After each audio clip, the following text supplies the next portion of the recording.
do. Go over here.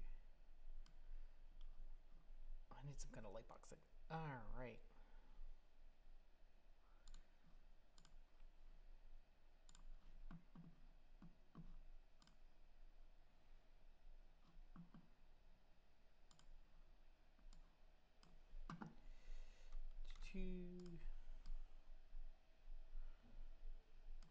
Let's go see if this is working.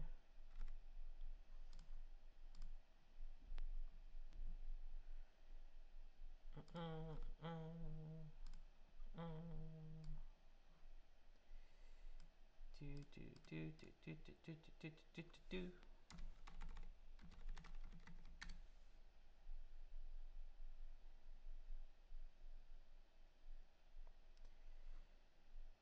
Got this going in here. That looks like it's working.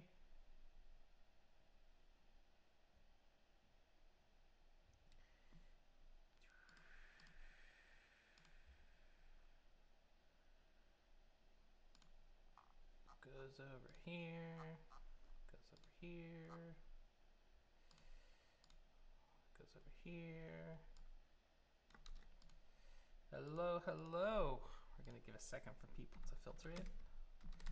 Right now, like me now, this is just me tweeting off screen. I've decided that I've like divided my screen into two parts, and that one part people can see and one part can't, just in case there's some kind of like password reveal or something like that. I would not want to be responsible for that particular one. All right. Give some folks a chance to filter in here. Only from the left for me. Let me... Same, only on the left. That is a weird problem. Okay.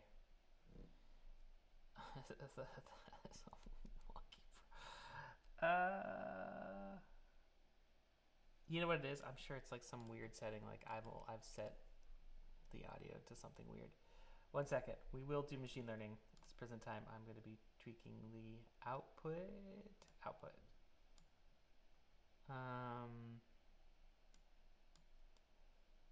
Setting for devices. Weird. Is that better or worse?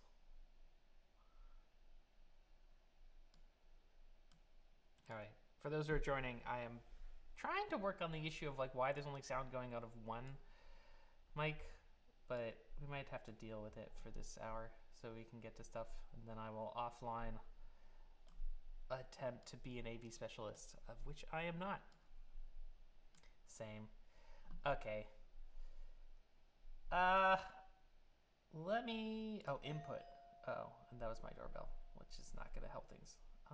Let me go and try this. 1 second. Does that work better? No, it's still on the input value left. Okay, I'll work on it later. Sorry for everyone for getting the sound on the left. That is a problem that I need to fix. I will add that to my notes. Cool. So what, just as like some housekeeping, I guess, thanks everyone for coming. The point of these, what we're calling office hours, is for the chance of, folks to sort of see a sort of different view of the work that we're doing at the foundation. And this isn't some big grand movement. This is just me sort of testing something out. And one of the things that I wanted to do was take advantage of the fact that we are very transparent as a foundation, and have you sort of have a chance to chat and be more casual about stuff, and to see me work.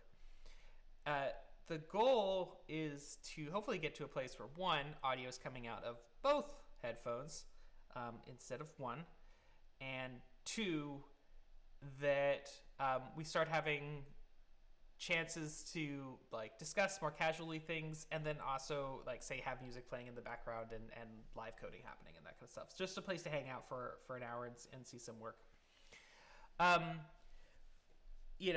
What I don't want to do is to make this medium some kind of like presentation. Like every week I give a presentation on what we did in the last week. Although if you care about what I did in a day or whatever, you can definitely ask that, and we can talk about that.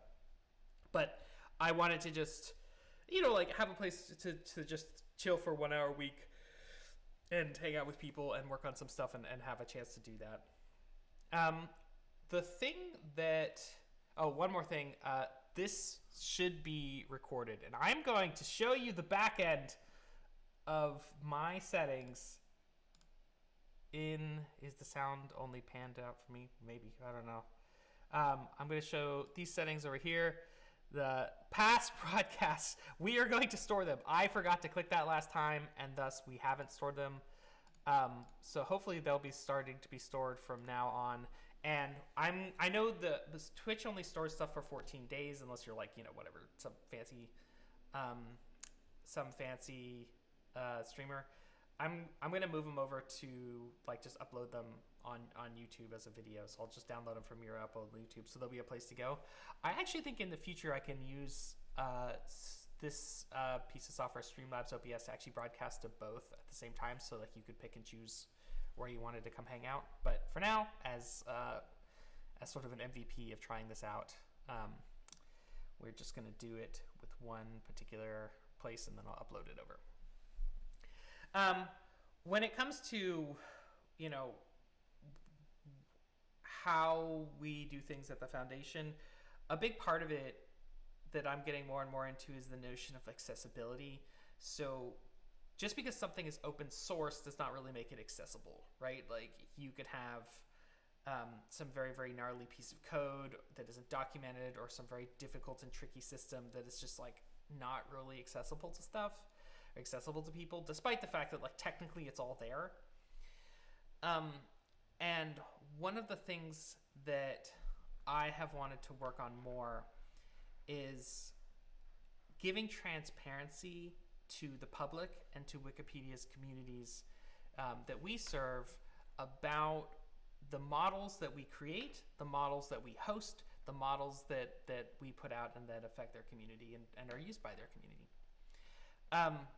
Right now, all the models that we host are all open source, but I don't think they reach the level of accessibility that I would like to see. And so one of the things that we've been discussing on the team is building out a system for model cards.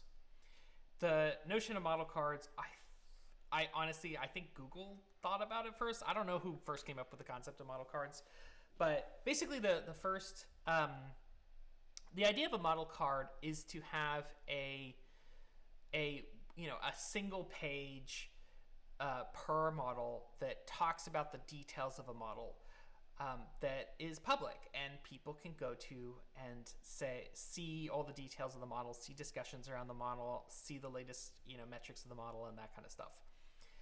We sort of have this vision that we could take advantage of the fact that we have this wonderful content ecosystem in Wikipedia and that kind of stuff, that we could create a model card for every single model that would be half human generated or some portion human generated, as in like we write a description of like what the model is about, and then some portion auto generated, for example, like the latest training metrics for that night's weekly retraining or that night's nightly retraining.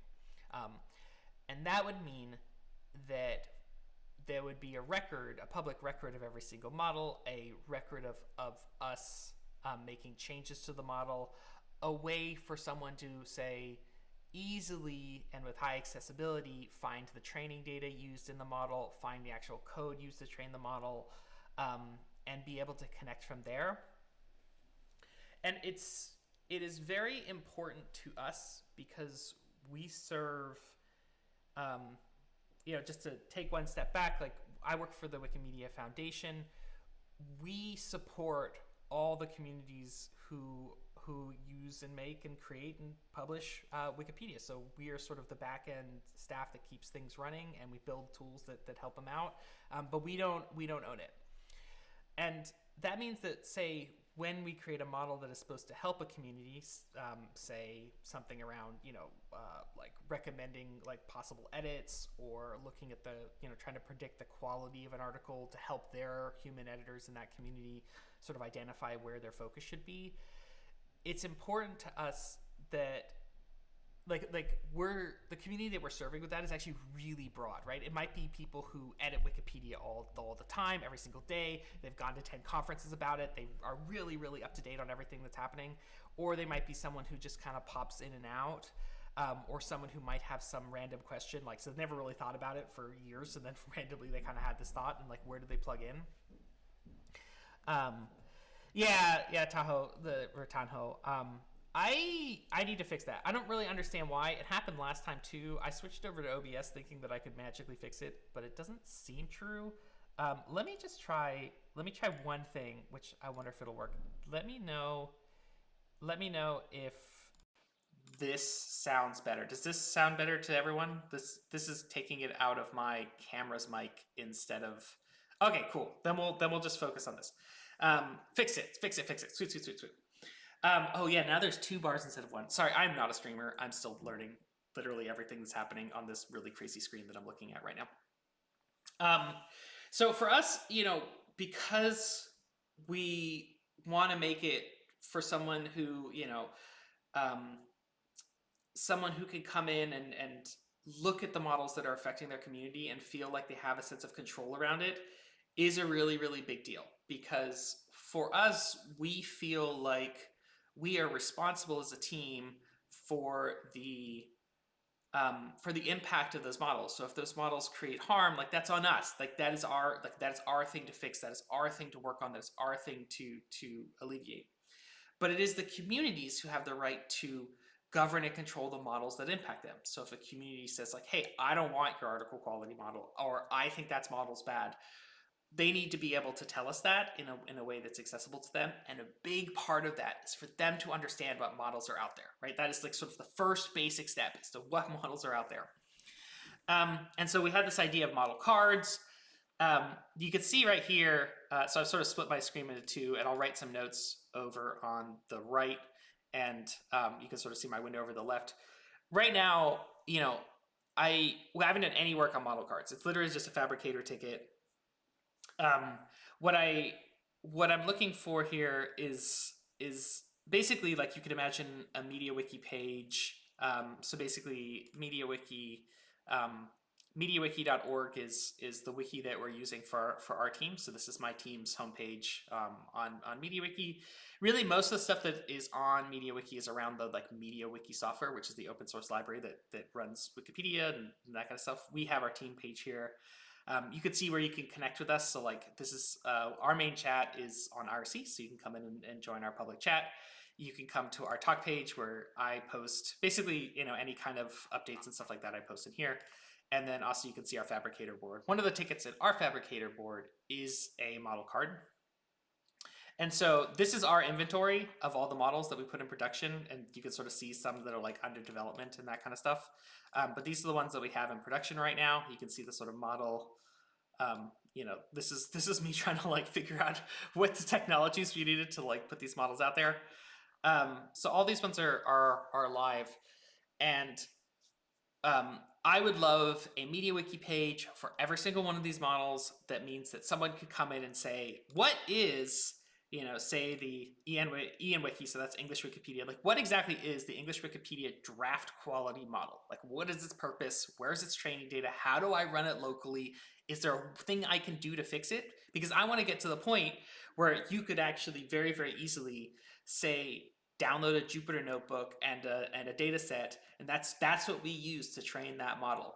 And I'm hoping that folks in this live chat or folks in the community or whatever it'll become easy for those folks to come in and fix things, right? We'll come in and say, hey, actually you're using scikit-learn wrong because you're an idiot. Like this has actually had a way to do it 10 times faster, or actually don't use scikit-learn. Here's a better library for that. That kind of stuff. That's where I want to get to. And a big part of that is to make it that you could deploy. And these models are not huge, right? This is not GPT-3. This is not really insane stuff. This is, just regular production models that are reasonable. Um, and so you should be able to do that. Right now, if I ask people to do that, it would be very hard because of the way that we train the models in the current system actually requires, like, the models are very, very connected to the ecosystem that trains them, which is our homegrown ecosystem, which means it's, while everything's open source, again, it isn't accessible. It isn't easy for you to do that, which kind of sucks. So we're moving over that. I mean, that's a big part of the next year of us getting to the point where we can do that. First step was like, what models do we actually have in production? Second step is actually making a card for each one. So, what I kind of wanted to do was just start looking, and this is not for the Slack, this is just me. Literally, this is me just doing my job. Was I actually just wanted to like go look through and like see what people have said about model cards and sort of start to write some of the things that we might actually want. What we might want, hey Natalia, what we might want in kind of some kind of model card around those lines. So for example, like one of the things, so the thing that Natalia brought up was like, why the GitHub info here isn't like enough. So like this is actually great for some parts of it, but what we're really trying to go through is that someone could come in and have a lot of confidence in, like, for example, why we made a decision on a particular model, or say how to get the training data that's easily accessible. So like the training data is not super accessible in like where this thing actually is. And like have some kind of status for non-technical people to come in and actually be like a point of contact. So for example, someone saying, someone coming in and saying like, hey, I'm not a developer, but I do want to know about this model. So like, why was it created? What was its, like how good is it over time or something like that? And having that like place for people to put in would be great. And I would love it to sit inside our own ecosystem. I think of GitHub or like Gerrit or GitLab as more of sort of the place for like documentation on the code, so the technical part of like absolutely running the code, where like you can imagine a model card being like a more generic place. That is to say, like, if like deep documentation on how to run something or implementation or something that like you Natalia would actually want would probably be just in GitLab or GitHub or something like that. Something a little bit more along the lines of like at a higher level, just so we can point to, because I've had it before where communities have said like, oh, like, where do I read about this model? And I'm like, well, if you're really technical, you can go to the place where here's the documentation on deploying it. But I don't feel like that really did justice to them, and it felt kind of crappy. So we'll get there. So like I had this one, like, so just to show this up. Where's this one? Ugh. Sorry, I'm doing something off camera here. I'm just gonna bring it over. So this was kind of like, Google has this idea of model cards, and they're the ones, I don't know if they made it or not, or like, I mean, it kind of looks like they're the first people to make it. But like, what I'll say, I don't actually understand, what would be in one of these ones or not, and like what parts of this that we should care about. Like, for example, like imagine if you had the latest Knights F1 score on the page for everything. Like, every single time you're training, you auto-populated the page with the latest F1 scores. If that was the metric that you cared about, or there was some other artifact like AUC curve or something. I guess AUC curve is irrelevant. Some kind of AUC or something like that. But there's like a lot of information in there that I don't know. Like, is it? Would you want something that was like a decision, what has been called a decision doc, where you have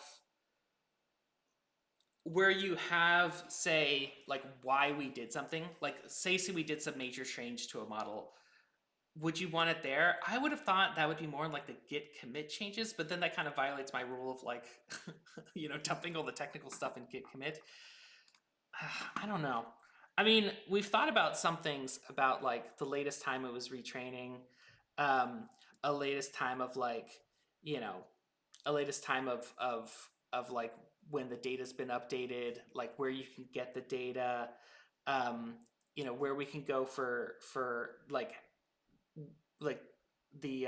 like why the model was invented, and like I would like to have something about where it's used, although like when you have like obviously an open API, it's harder to track like where exactly it's actually being used.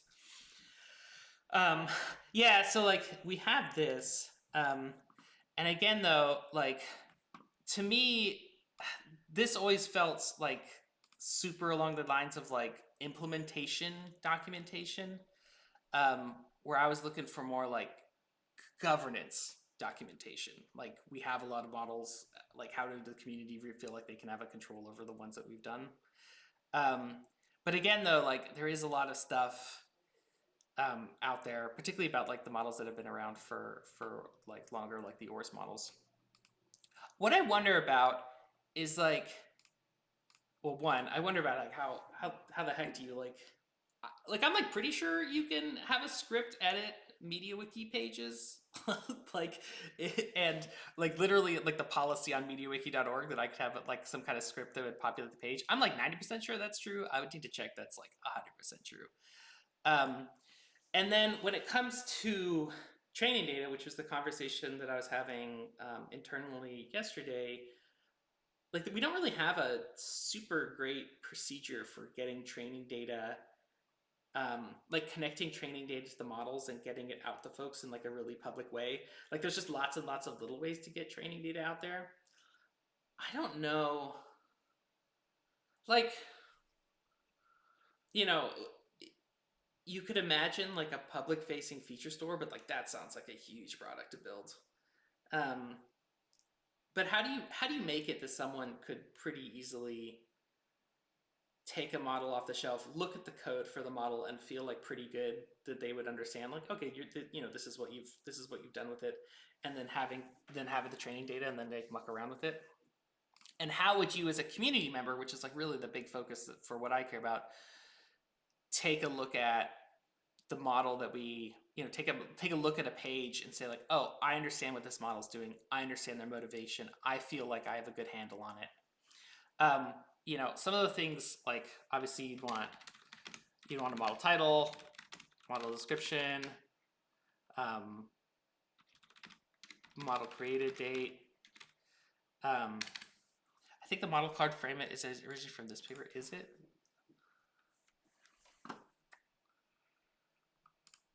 Take a look. I mean, I love the idea. It's just like a model governance idea. Because my actual worry is that I want to, a big part of this infrastructure is sort of opening up more and more models to more and more people, right? And so and that's always been the goal. But we're getting to the point where we just have like a lot of models that we're governing, and I hope to have like 2x more eventually. That means that there's just a lot of value in like eventually we're just going to be really messy with our with our oh wow, Michelle's in here, Gebru's in here, Dev's in here. All right, fair enough. Oh wow, look at this is cool, this is interesting. Thank you, Afton. This is so like, what do they have in here? Yeah, model date, model vision, model version. Okay, that's a good one. Model created date, model version. That would help with the API. Training parameters, constraints, applied approaches, and features. Oh, neat. Yeah, because like if you had this, if it was a single page for this, it would really create like a really nice user experience for people to understand the model that are being put into production, right? Rather than like a bunch of different places. And if they wanted to implement it, they could like go to the like GitLab page or Gerrit page or GitHub page or all the different places that we put stuff. Intended uses. Oh, interesting. So they want like, they're sort of thinking it more along the line, like part of the description is like what would be the purpose of putting intended uses, like that you don't use it? Oh, because you want to define like what exactly the out of scope uses are, right? So like, dear God, don't use it for this. That is smart. Okay. factors. I'd have to read the paper to know what factors are, because I don't really understand. Demographic, phenotypic groups, environments, relevant factors. Okay, I don't know what that means. We'll figure that one out. Oh, this is super interesting. Super, super interesting. Decision thresholds. Yeah. I mean, and what's interesting is this, as I actually think with the infrastructure that we're moving towards, we might be able to populate a lot of this stuff automatically, which just means it would be up to date. Which is really kind of like what I don't want is something that everything has to be done by hand, because I think we reach the point where, like, the things get handed off to different people, and different things happen, and then all of a sudden there's like another like out to date thing out there. But it can't all be auto generated, because I think you would miss a lot of like context that non-technical audiences that would really value, and I don't know. I don't think you could just totally do it auto generated, although that would technically be best. Data sets, motivation. Oh, I wonder if they're talking like the pre-processing. So they're thinking like, I got this data set from this particular source, and then I pre-processed it, and that's the end result data set. Yeah. Yeah. I mean, it's something that I've thought a little about, but not a lot about.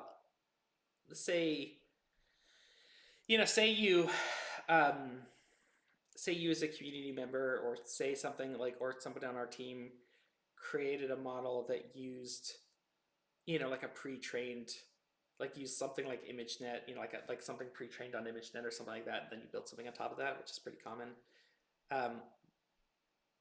We could, ideally the whole training set would be there, but obviously that's not going to be possible for something where you're using some big data set in there. But at least you could get more of the way there through this model card. Yeah.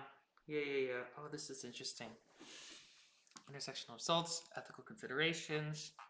I kind of love this intended uses thing. That is a really, really interesting intended uses intended users. That is cool. I could type really. Out of scope. God, this is so cool. This is neat. I mean, the thing about that is like,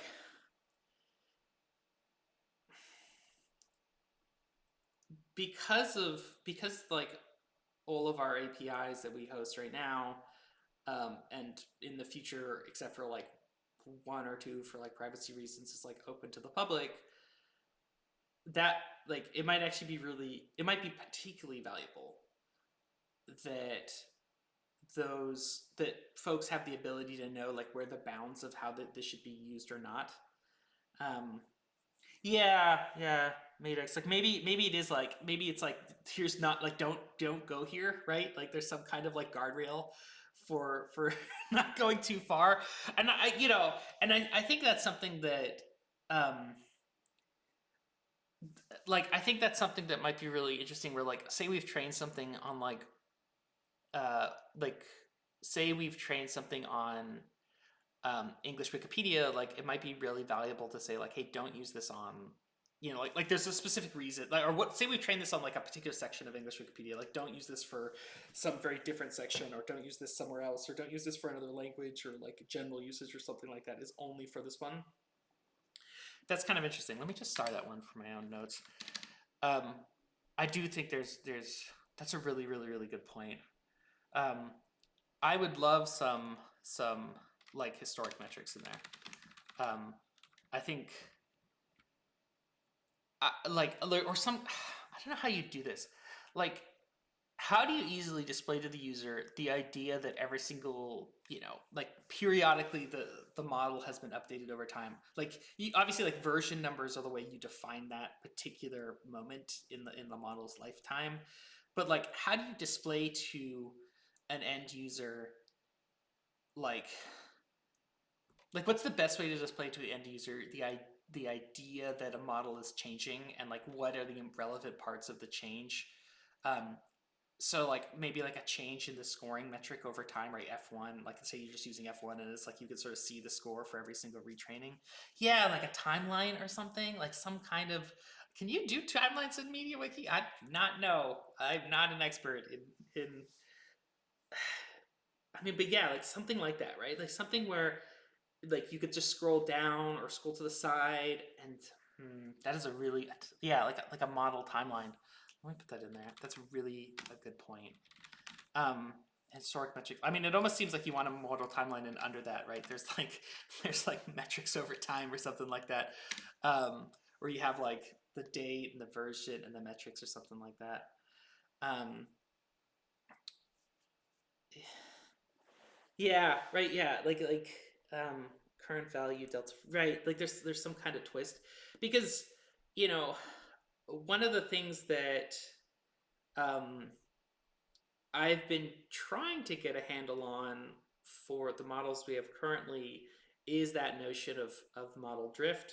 So like over time models become less accurate because user behavior changes, but how less accurate, right? Like is sort of like very specific to that individual case.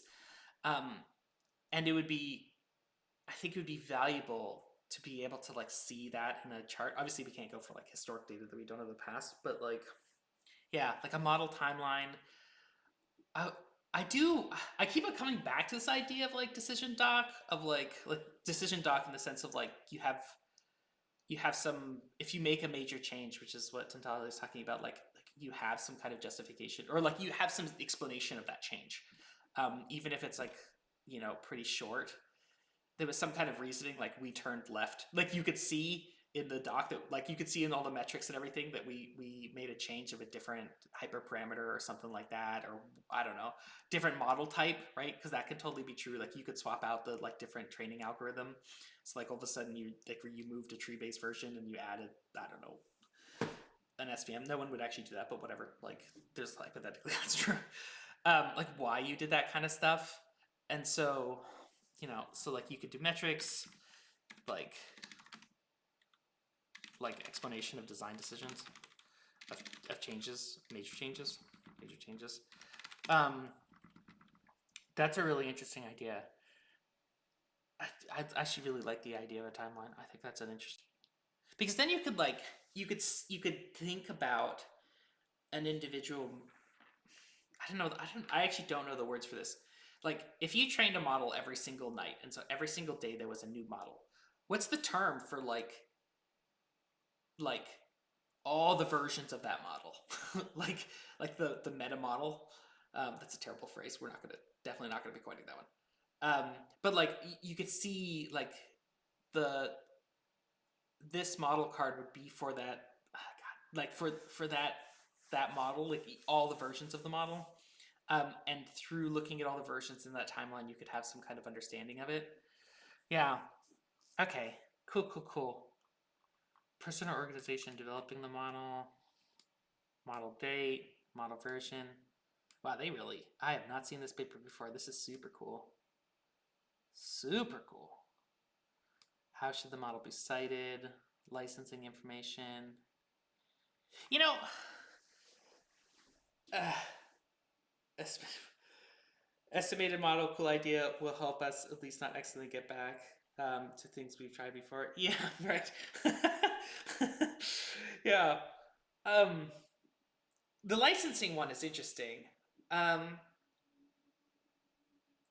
do you think, and this is not a leading question, this is literally me trying to figure this out in my head.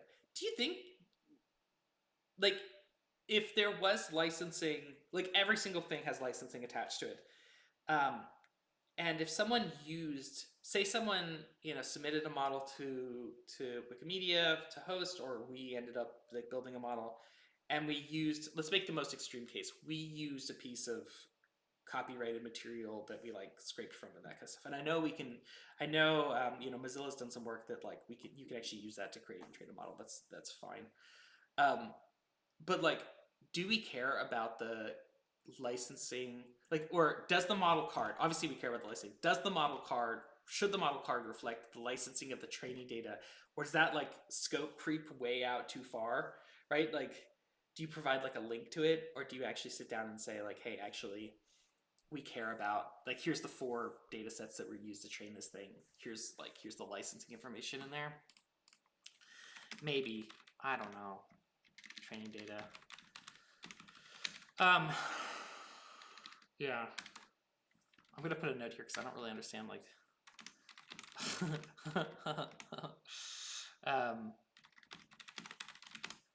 all the versions of a model. I'm just gonna add this as like a thing. There's something in here. I know with the training data, there's licensing that I don't know. There has to be some kind of notion here. Whoops, wrong way. I'm doing that wrong. Feedback on a model. I think that's huge. Like what, how frequently do you run into issues with license trained data? Essentially never. But it's sort of like, do you like, maybe that's frankly, maybe that's an argument for not putting it in the model card, and instead just linking to the various data sets or something like that, and they can go. Yeah, right. Maybe Jiroku, like something like, what's the most basic minor model card? I definitely think that something that I would always want to see is a point of contact with the model, and this is something that like me coming in from sort of more, like I did nonprofit stuff before, and then I went into industry for a bit, and now I'm like back in the nonprofit world. That like, if say there's a case if someone submits a model to the foundation, like as a pseudo anonymous username, and like say we put that model into production, and then say it affects a particular community, and the community comes to us and says, hey, there's an issue with this model, like where do I talk to the creator or something like that? What's the, how do we, like, where's the point of contact with the creator that we care about? Like, who do you give feedback to? Who do you like say like, hey, this thing is broken? I think one of the instances that we've thought about is like, someone trains a model and asks us to host it. We host the model at the foundation, and then that model breaks because whatever, for some reason it breaks. How do you maybe it breaks like 4 years after it was made or something. Like, where's that phone number that you call and say, hey, your model broke?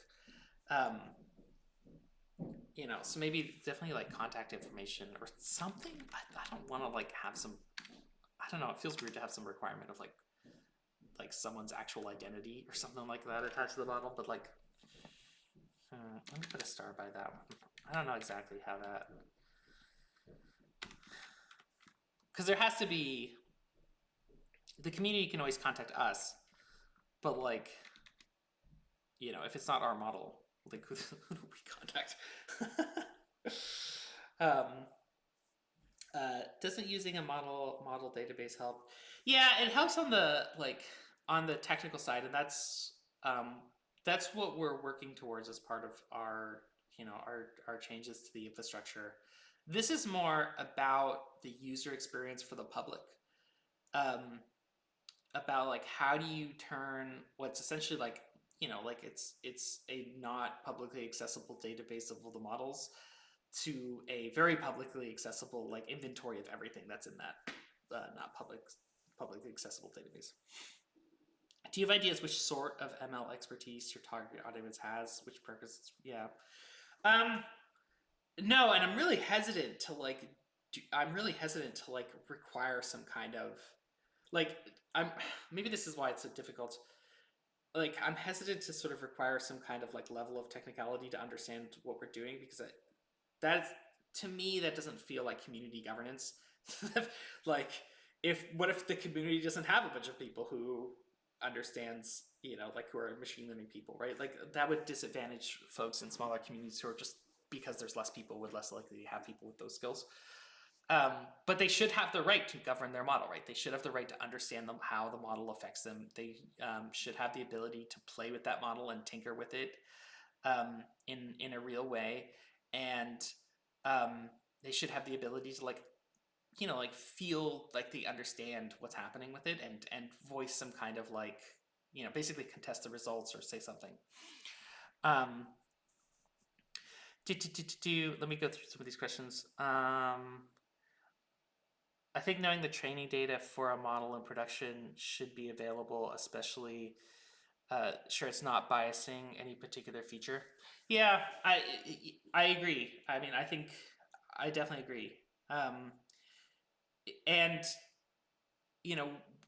what we want is like frankly to take advantage of the fact that you're all really smart and like as more hopefully as more and more people like come and join and make contributions. So we've definitely benefited from community contributions like crazy, um, to make it easier for people to make contributions, right? And so like imagine like let's imagine like a really low bar, like all the code that was used to generate the model is literally in one Python module on GitHub or one Jupyter Notebook on GitHub, and the model data is in that repo, right? Like imagine that's the simplest example.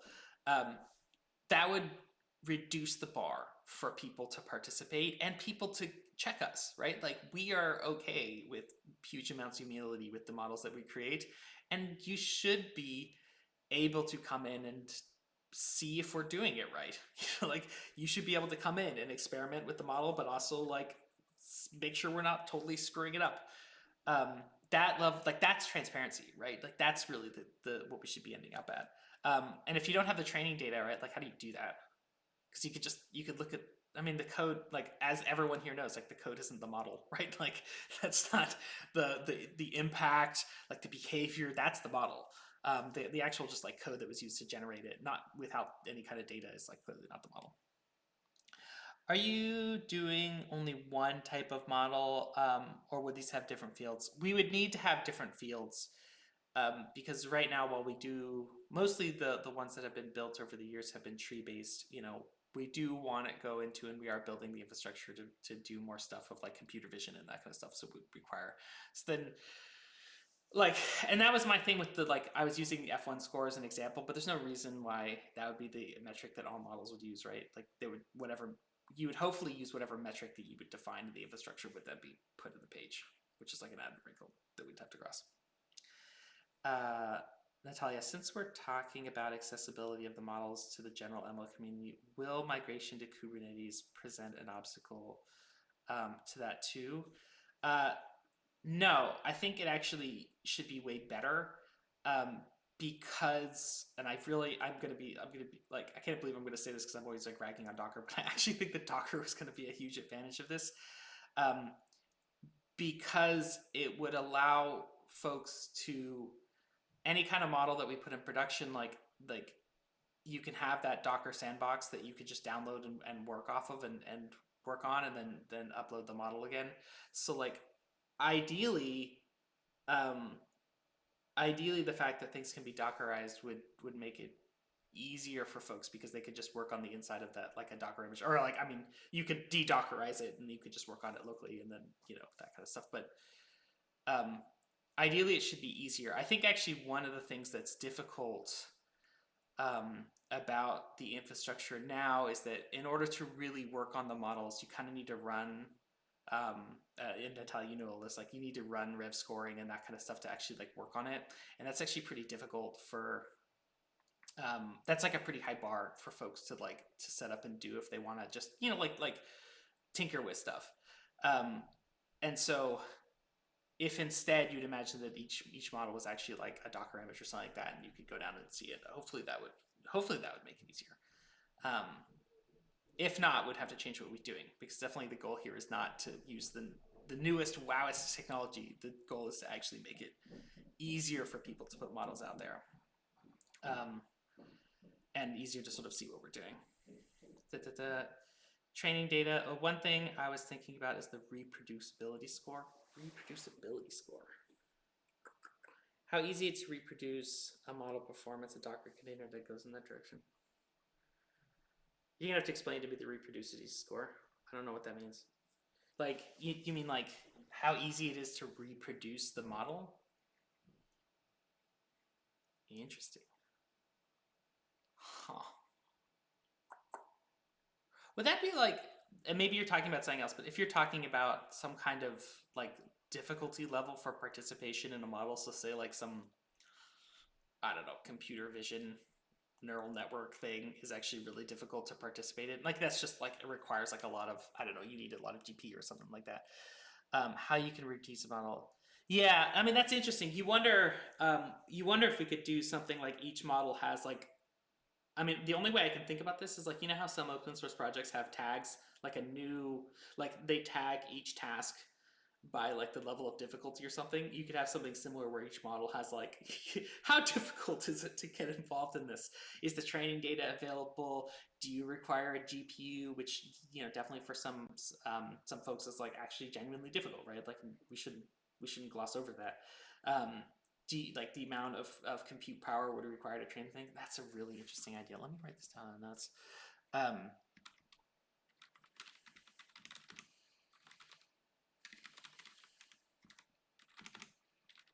Yeah. I mean, it's a good point because one of the things that um, because we sort of serve a spectrum of models, that you might have someone on the research team here at the foundation who comes up with like a really complicated model, right? Like maybe it's even a model that leads into another model that leads into another model, right? Like one model's trained that then pre-processes the data that gets sent to another model or something like that. Like something actually like really, you know, which is not at all uncommon in industry. But obviously that is more complicated to participate in. Oh, you know what's actually really interesting about thinking about it that way is that, like, so one of the things that can happen in industry is that like multiple models are used in any kind of process. So say for instance, you might have a model that makes a model that's applied to the training data to add a label, which is then fed into another model and that kind of stuff, which happens a lot. That would be multiple model cards under my thinking, but I don't know if that should be like one model card with multiple models. Oh god, ugh. Oh no, what have I done? But going back, going back to Jiroku's point, like you would like that would be more difficult for a community member to participate in, and if the goal of this is to like meet people where they are and to lower the barriers of this kind of stuff, then maybe some kind of marker for their difficulty score, difficulty level, difficulty tag, something along those lines. What application are you using for these notes? This is just VS Code, which I love, and as someone who was forced to use a lot of Vim at my last job, I've now discovered the amazingness of having a mouse. Mouses are amazing. We should all use them all the time for everything. It's just it's just VS Code, yeah.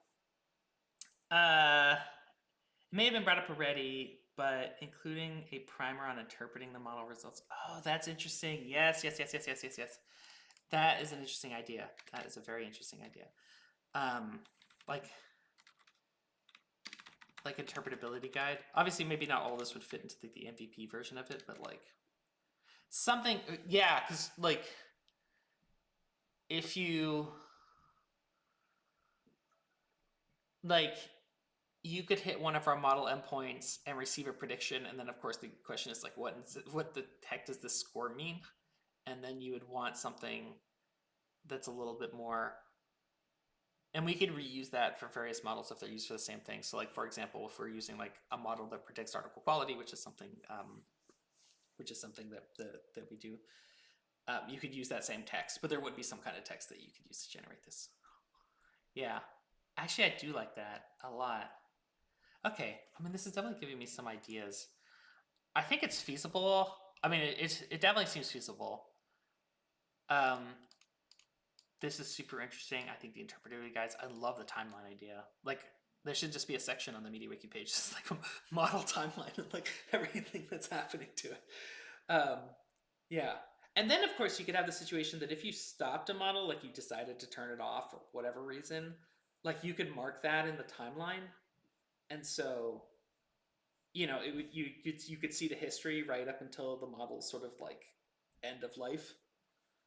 or maybe it was succeeded by a different model. So it was like, or it was deprecated by a different model, or deprecated for a different model. And you could actually see that in there, and even manually link it maybe. Okay, that is interesting. That is interesting. Okay, definitely model timeline, definitely description, version. Yeah.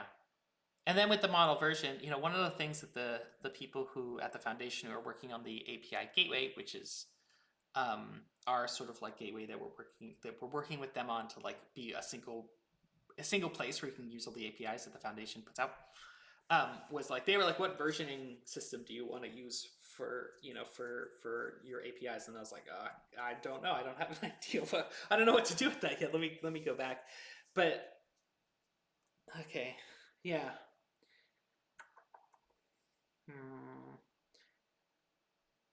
Okay, let me think about the model versioning, because I mean, I'd have to define what like a major change and a sub change, or maybe we just kind of play it by ear. It seems like a terrible idea, but it's worth thinking about, I guess. Okay, cool. I have 8 minutes before I need to go to a meeting. I'm happy to answer any questions. I'm also just going to keep working because I only have 8 minutes left. You know, I might return to this next week, but you know, frankly, like when I find more time in the day to day, I'm going to be doing exactly this. I'm just going to not be talking to all of you while I'm doing it. This is a lot of my job. Eventually we get to the part where we'll start coding something up, but just as like a start, you know, hyperparameters in there. Just as a start, I did want to see what was out there. I didn't realize that, like, you know, all these folks like Mitchell and Gabriel and stuff like that actually put together like the article on it and all the interesting ideas behind it.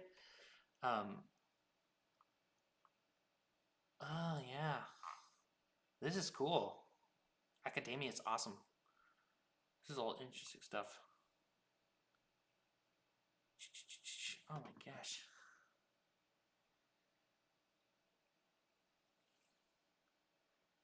Yeah, you can see in the intended uses, they sort of have the like line there where they don't want to use it. Okay. Metrics include false positive, positive rates, negative emissions, training data, yep, ethical considerations. Yeah. Okay. Okay. I mean, I do think we have like a guide here that we could at least get started with like an MVP and then kind of work on it from there. I think what I'll try to do, and maybe this is for next time, is try to just make a yeah, Natalia, I have not made the Wikipedia page yet, or the Wikipedia, the YouTube channel yet.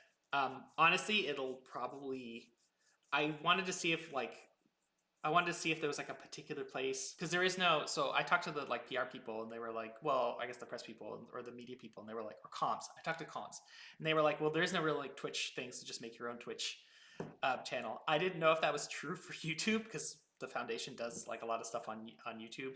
So I have not made that channel yet. And I wanted to ask them before, like, you know, I went like totally crazy and just started like making channels under the foundation's name. But as long as I have approval to do that, I'll make a channel and post it up. And then I'm going to be continuing to do this every single week, 1 hour a week, and we'll put every single one there. This, as I said, like right at the start, so most people might not have heard this, that like I'm using this this Streamlabs OBS software to actually do the streaming. I kind of prefer to use just OBS, which is open source, and I think Streamlabs OBS is not open source, but it does offer the ability to stream to multiple places at once.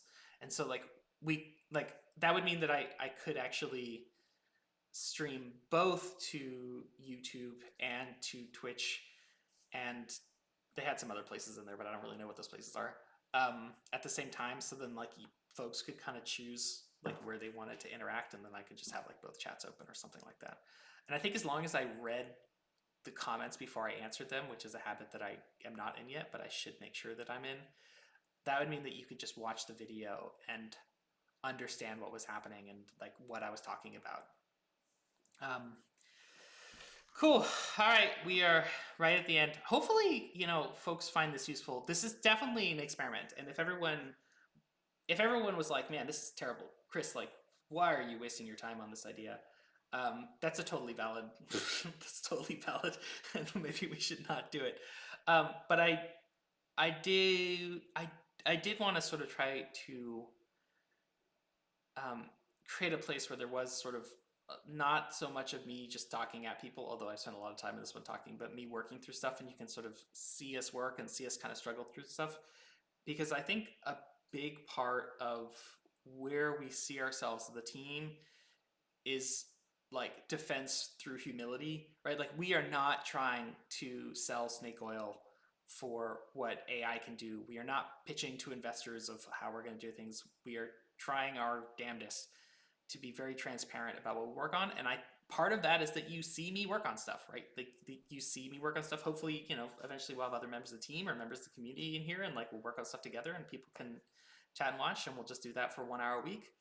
And hopefully that's a nice and fun time for everybody without being like I guess what I didn't want to do is just do like a presentation and like it sounds like everything's worked out and we're just sort of telling you what we're doing, as opposed to something where it's a little bit more like, hey, we're actually, you can watch us do it, right? You can watch us actually do all the individual work in there. So we'll keep on doing it until until it doesn't seem like it's a good idea, but hopefully it seems like good. Awesome. Thank you all for coming. I will actually have a meeting. I think my next meeting is with lawyers about models. So I'm going to go talk to lawyers about models, which I'll do in the next minutes.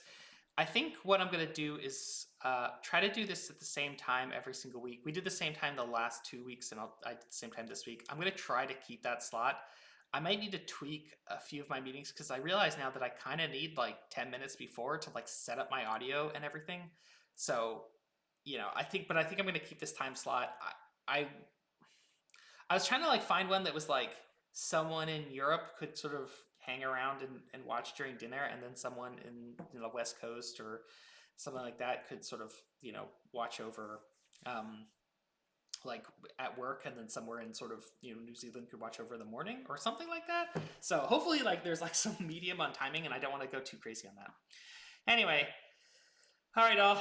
Thanks for coming. Thanks for discussing model cards. Probably next week we'll do a little bit more on model cards, and I'll maybe do a little bit of coding. But I make no promises. Maybe I've gone really far down that path, and there's actually some other stuff to do. But we'll just kind of go from here. All right, y'all.